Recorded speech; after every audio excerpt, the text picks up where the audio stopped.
कहते हैं कि आईने के उस पार एक दूसरी दुनिया छुपी होती है जो आमतौर पर कभी हमें नज़र नहीं आती, या वो हमारी नज़रों के सामने होती है लेकिन हमें उसे देख नहीं पाते।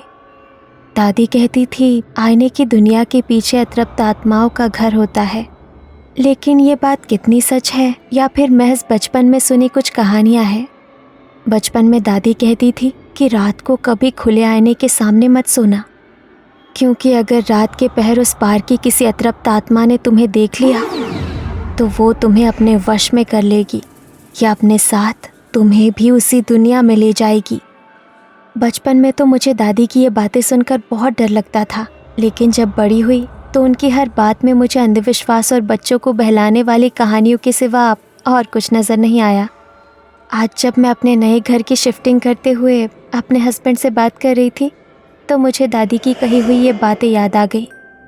शुभम, तुम्हें ऐसा नहीं लग रहा है इस घर में कुछ अधूरा सा है? अधूरा? क्या अधूरा? आईना। नया घर बनाया और उसमें आईना ही नहीं है। मुझे एक एंटिक मिरर लेना है। मैंने सुना है बंजारा मार्केट में काफी अच्छी एंटिक चीजें मिलती है। चलो ना, आज वही चलते हैं। ठीक है मैडम, जैसा आपका हुक्म। नीति शुभम के साथ बंजारा मार्केट गई। पूरे मार्केट में खूबसूरत एंटिक सामान की भरमार थी। नीति ने काफी सारी दुकानों पर कई सारे आईने देखे, लेकिन जैसा आईना उसे चाहिए था वो उसे कहीं भी नहीं मिल रहा था। उफ यार, मैंने तो सुना था यहाँ पर सब कुछ बहुत ही अच्छा मिलता है, लेकिन जैसा आईना मुझे चाहिए वैसा कहीं नहीं है। नीति ने तो इतना कहा ही था कि तभी एक बंजारन अचानक उसके सामने आकर खड़ी हो गई। आईना चाहिए ना छोरी तने? हमारे साथ चल, इतना सुंदर आईना है हमारे पास। तू देख लेगी ना तो तने देखते ही पसंद आ जाएगा। अरे सोच के रही है, चल। नीति और शुभम उस बंजारन के साथ उसकी दुकान पर आए, लेकिन वहां का माहौल कुछ अलग था। दुकान के अंदर बुझी बुझी रोशनी और अगरबत्ती की एक अजीब सी गंध थी। तुम्हें कुछ अजीब सा नहीं लग रहा है यहाँ पर? अरे अभी थोड़ी देर पहले अगरबत्ती जलाई थी तो उसी की वजह से ये धुआं हो गया है। ये देख छोरी, तेरा आईना कति तेरे जैसा खूबसूरत। आईना तो बहुत सुंदर है, मुझे बिल्कुल ऐसा ही आईना चाहिए था। मैं जानू हूँ छोरी, और यो आईना मैंने थारे लिए ही संभाल के रखा था।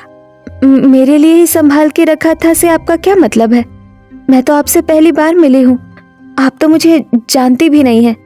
सब कुछ जानने के लिए मिलना जरूरी नहीं होता छोरी, और मेरे कहने का ये मतलब है कि मैंने यो आईना किसी ऐसी छोरी के लिए संभाल के रखा था जिसके परिवार में खुशियां आने वाली हो। तेरे पेट को देख के ही मैं समझ गई थी कि थारे भीतर नन्ही सी जान पल रही है। जब म्हारे को म्हारा बच्चा होने वाला था ना, तब म्हारी सास ने मने यो दिया था, और जब म्हारी बेटी को बालक होने वाला था तो मैंने यो उसे दिया था। पर वो बेचारी बच्चे को जन्म देने से पहले ही चल बसी। अब म्हारा तो इस दुनिया में कोई है ना, तो तू गर्व से है तो तू इसे ले जा। नहीं, मुझे नहीं चाहिए। चलो शुभम, आगे चलते हैं। अरे के हो गया छोरी, ले जाना। सुबह से हमारी बोनी भी ना हुई है, तेरा बहुत बहुत एहसान हो जाएगा छोरी। अच्छा ठीक है, दे दीजिए। नीति का आईना लेने का मन तो नहीं था, लेकिन उसने बंजारन का मन रखने के लिए वो आईना खरीद लिया। मगर उसका मन कुछ बेचैन सा हो गया। उसने बंजारा मार्केट से कुछ और शॉपिंग भी नहीं की और सीधी घर वापस आ गई। इतना बड़ा आईना मैं ऊपर कैसे लेकर जाऊंगा यार, कहीं टूट न जाए।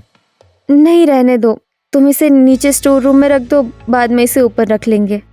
क्या यार, सुबह तो तुम हल्ला मचा रही थी कि ऊपर आईना नहीं है, और अब जब आ गया तो कह रही हो कि स्टोर रूम में रख दो। ठीक है, जैसी तुम्हारी मर्जी। शुभम ने आईने को नीचे स्टोर रूम में रख दिया। नीति शुभम के साथ फर्स्ट फ्लोर पर चली गई, लेकिन उसका ध्यान बार बार आईने की तरफ ही जा रहा था। उसके दिमाग में बंजारन की कही हुई बातें बार बार घूम रही थी। अरे क्या हुआ, कहाँ खो गई? तुम्हें उस बंजारन की बातें कुछ अजीब नहीं लगी शुभम? मतलब उसे कैसे पता लगा कि मैं प्रेग्नेंट हूँ? और उसकी बेटी की कहानी? अरे इसमें इतना सोचने वाली कोई बात नहीं नीति। अरे पुरानी औरतों को अक्सर देखकर ही सब पता लग जाता है। और रही बात उसकी बेटी की कहानी की, तो उसने तुम्हें प्रेग्नेंट देखा तो अपना दुख तुम्हारे साथ बांट लिया। कल मुझे जल्दी ऑफिस के लिए निकलना है, तो मैं सोने जा रहा हूं। शुभम नीति को समझाकर सो गया, लेकिन नीति उन बातों को मानने को तैयार नहीं थी। जैसे तैसे करके देर रात उसे नींद आई।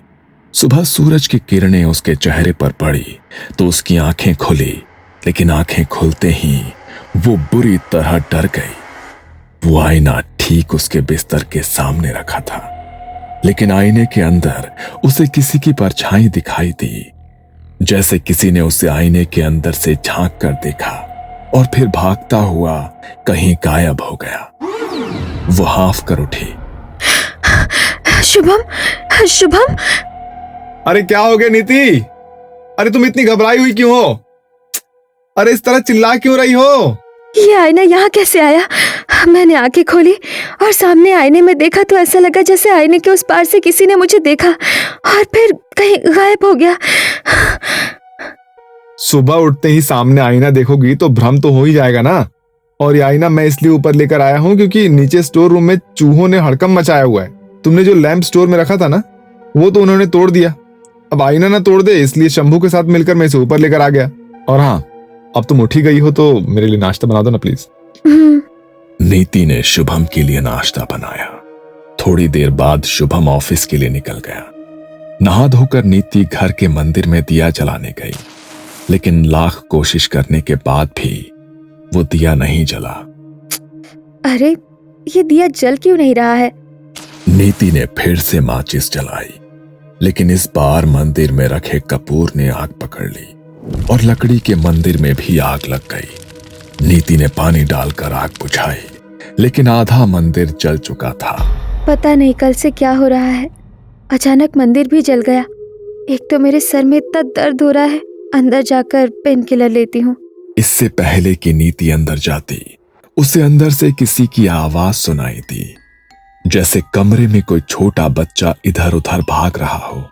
उसने जल्दी से कमरे की तरफ जाकर कमरे का दरवाजा खोला तो उसे लगा मानो कोई परछाई उसके बिस्तर के पास से दौड़ती हुई उसी आईने के अंदर समा गई। नीति आईने के सामने जाकर खड़ी हो गई। उसे डर लग रहा था, फिर भी उसने ध्यान से आईने की तरफ देखा। पता नहीं क्यों लग रहा है कि ये आईना कुछ कहना चाहता है। इसे देखकर दादी की कही हुई बातें याद आ रही है कि इस आईने के उस पार जरूर किसी का घर है। नीति ने यह कहते हुए आईने को हाथ लगाया। आईने के ऊपर सीधी तरफ एक अजीब सा निशान बना हुआ था। नीति का हाथ जैसे ही उस निशान पर लगा, नीति को एक जोरदार झटका लगा। नीति ने अपना सर पकड़ा और वापस बिस्तर पर जाकर लेट गई। उसकी प्रेगनेंसी का 3रा महीना चल रहा था। रात को उसके पास शुभम का कॉल आया। हेलो नीति, यार यहाँ पर बस वालों ने स्ट्राइक कर दी है और कोई कैब भी यहाँ पर आने को तैयार नहीं है। आज रात लगता है मुझे यहीं पर रुकना पड़ेगा। तुम प्लीज मैनेज कर लेना, ठीक है? ओके। नीति पहले ही डरी हुई थी, लेकिन उसने डर को शुभम के सामने जाहिर नहीं होने दिया। वो चादर ओढ़कर अपने बिस्तर पर आंखें बंद करके लेट गई। घड़ी में रात के 12 बज गए थे, लेकिन अभी तक उसे नींद नहीं आई थी। थोड़ी देर बाद उसकी हल्की आंख लग गई, लेकिन तभी उसके कानों में किसी की फुसफुसाहट की आवाज पड़ी, जैसे कोई छोटा बच्चा बड़ी ही भयानक आवाज में कोई राइम गाता हुआ उसके पास आ रहा हो। Twinkle, twinkle, little star, how I wonder what you are. तभी उसकी नजर सामने आईने पर पड़ी और आईने के अंदर का भयानक दृश्य देखकर नीति की रूह कांप गई। आईने में एक बेहद भयानक छोटा बच्चा उसे दिखाई दिया। उसने अपने हाथों से अपनी गर्दन को मरोड़कर तोड़ दिया और अपनी गर्दन अपने हाथों में लिए नीति की तरफ बढ़ने लगा। डर के मारे नीति का पूरा शरीर पसीने से भीग गया। वो जोर से चिल्लाई और उसने रूम की लाइट्स ऑन कर दी, लेकिन लाइट ऑन ही नहीं हुई। नीति ने एसी की तरफ देखा तो वो भी बंद था। लगता है लाइट चली गई है। और दादी ठीक कहती थी, बिस्तर के आगे कभी भी आईना नहीं रखना चाहिए। आईना बिस्तर के सामने से हटा देती हूँ। बहुत अजीब अजीब भ्रम हो रहे हैं इससे मुझे। नीति अपने बिस्तर से उठकर आईने की तरफ गई। उसने दोनों हाथों से आईना पकड़ा और उसे दूसरी तरफ रखने की कोशिश करने लगी, लेकिन आईना उससे हिल ही नहीं रहा था, जैसे वो खुद ही उसके बिस्तर के सामने से कहीं जाना ही नहीं चाहता था। नीति ने 2-3 बार कोशिश की, लेकिन तभी अचानक आसमान से जोरदार बिजली कड़की और जैसे ही वो रोशनी आईने के ऊपर पड़ी तो आईने के अंदर का नजारा देखकर नीति की रूह कांप गई। आईने में एक बुरी तरह जख्मी औरत दिखाई दे रही थी, जो गर्भ से थी, जिसका चेहरा घूंघट से ढका हुआ था, और उसके साथ एक बच्चा जिसका पूरा शरीर जख्मों से छलनी हो चुका था और कपड़े खून से भरे हुए थे। लेकिन जब नीति ने ध्यान से देखा तो उस बच्चे का सिर नहीं था। उसने अपने सर को अपने हाथों में पकड़ा हुआ था, जो बेहद ही भयानक तरीके से मुस्कुरा रहा था। तभी दोबारा से बिजली कड़की और इस बार आईने पर रोशनी पड़ी तो आईने के भीतर कुछ भी नहीं था। नीति ने राहत की सांस ली, लेकिन जैसे ही वो पीछे मुड़ी तो वही औरत और उसका सर कटा बच्चा उसके सामने खड़ा हुआ था। नीति बुरी तरह घबरा गई और जोर से चिल्लाई, लेकिन वहां उसकी मदद करने वाला कोई भी नहीं था। उन दोनों ने कसकर नीति के हाथ को पकड़ लिया। नीति खुद को बचाने के लिए छटपटाई और जोर जोर से चिल्लाने लगी। तभी उस औरत ने अपने हाथ से नीति को गर्दन से ऊपर उठाकर दूर फेंक दिया और अचानक वो दोनों नीति के सामने से कहीं गायब हो गए और फिर उसी आईने के भीतर समा गए।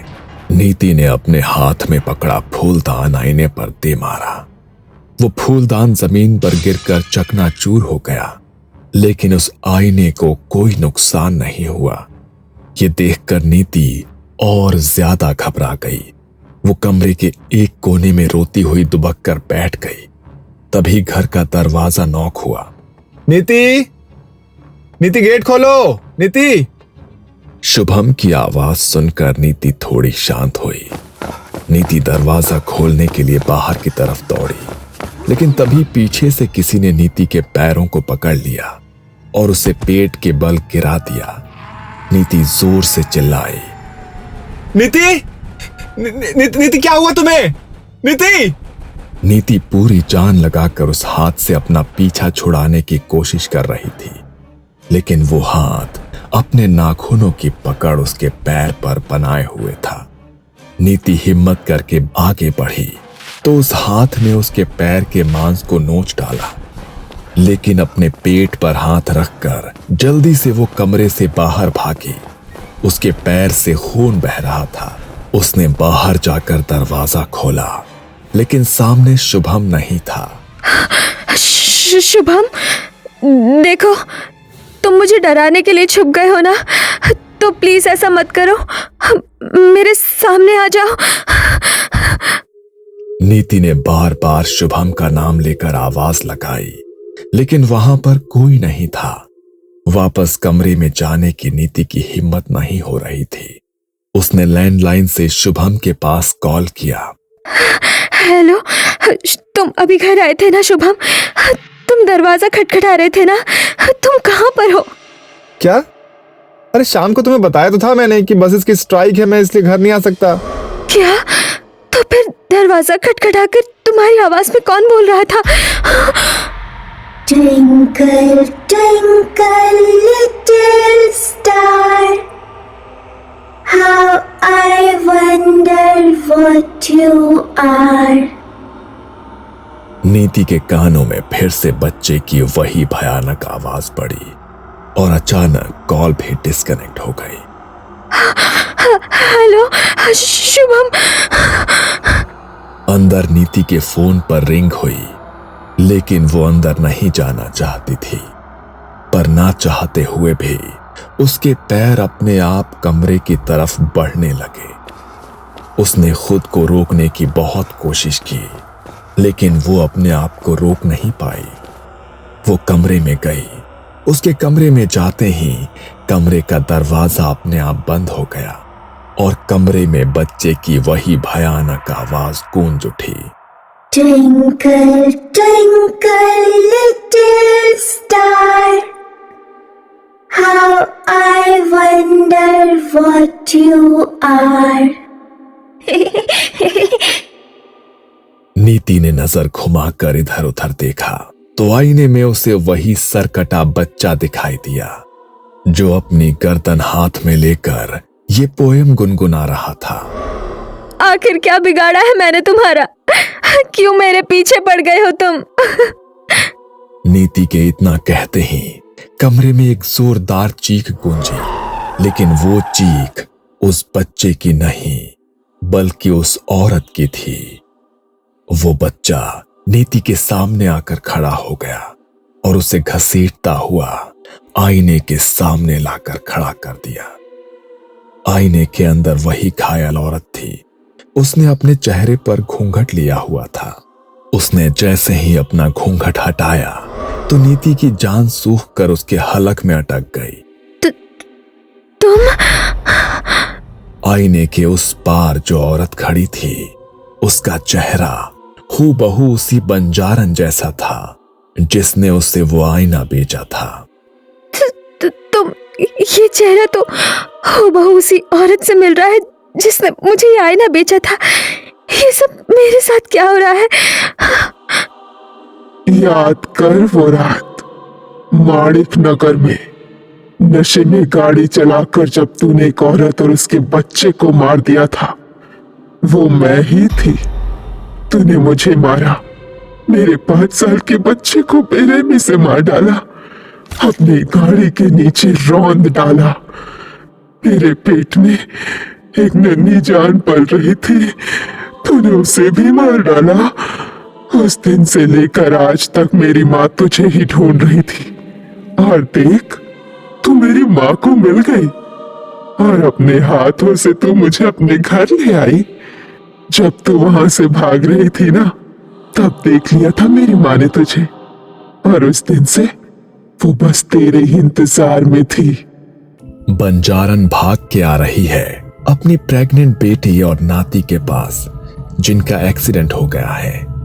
बच्चे का सर धड़ से अलग हो गया है।